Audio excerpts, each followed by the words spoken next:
দিন শেখাও, সন্তান বাঁচাও। সন্তানের জীবন সর্বনাশের জন্য দায়ী কে? অল্প বয়সেই অন্যান্য পন্থা অবলম্বন না করে মোবাইল ধরিয়ে দিয়েছেন। সন্তানকে মোবাইল দিলে কি পাবেন? সে পাবজি খেলবে, free fire, Facebook, Instagram, X handle, YouTube এবং হোয়াটসঅ্যাপে ব্যস্ত থাকবে।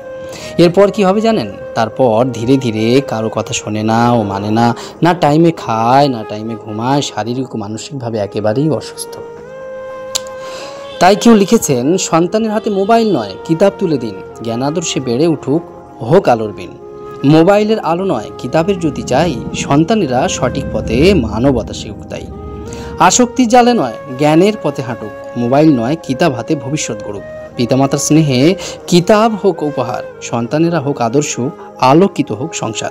তাই আমরা আমাদের সন্তানদেরকে পার্থিব শিক্ষার সাথে সাথে দিনী শিক্ষা দিই। এটাই আমাদের জন্য উভয় জগতের কল্যাণ হবে।